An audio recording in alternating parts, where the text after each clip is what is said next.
plusieurs semaines durant, son nom a inondé les chaînes d'information en continu. Après le grave accident de voiture qu'il a provoqué sur une route départementale de Seine-et-Marne le 10 février dernier, sous l'emprise de la cocaïne, Pierre Palmade a vu sa vie prendre un tournant judiciaire radical.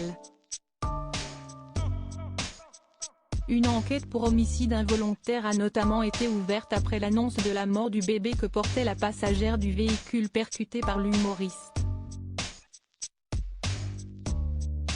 Le père et son fils qui se trouvaient également à bord souffrent toujours de séquelles physiques et psychologiques importantes. Mais depuis le début de cette affaire, de nombreuses fake news sont venues polluer les investigations. Selon une source proche du dossier bien informée interrogée par Actu. FR, les interférences venues de partout avec des informations non vérifiées ont fait perdre du temps aux enquêteurs.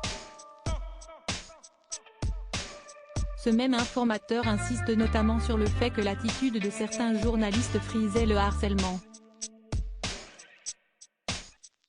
Les fausses informations, notamment véhiculées sur les réseaux sociaux, ont notamment laissé entendre que Pierre Palmade ne détenait pas le permis de conduire et que l'enfant de 6 ans qui se trouvait dans la voiture accidentée ne portait pas de ceinture de sécurité.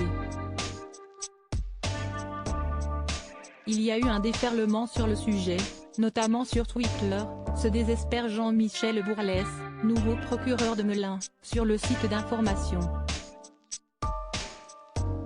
Supérieur à Pierre Palmade, retour sur les femmes qui ont marqué sa vie et les fake news, maîtresse de l'opinion publique dans l'affaire Palmade. Autres fake news ayant beaucoup circulé après l'accident de Pierre Palmade, le vol de son téléphone.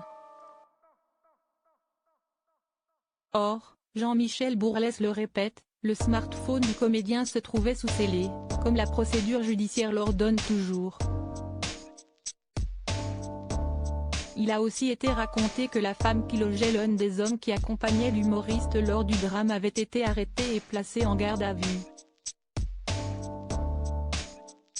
Tout ça a des conséquences directes sur l'enquête, mais aussi sur les familles des victimes et cela oriente l'opinion publique, a ainsi déploré un autre informateur qui a pris connaissance du dossier en cours.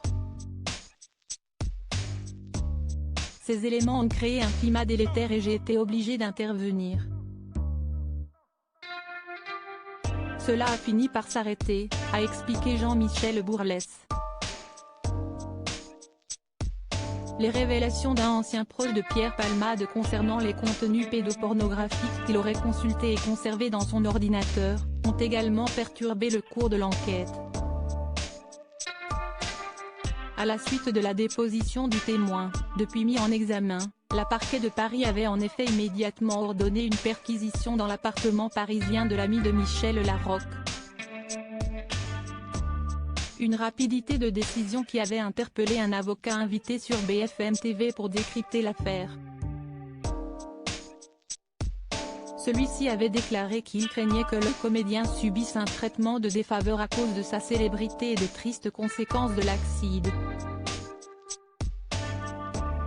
Crédit photo, Coadic Guirec.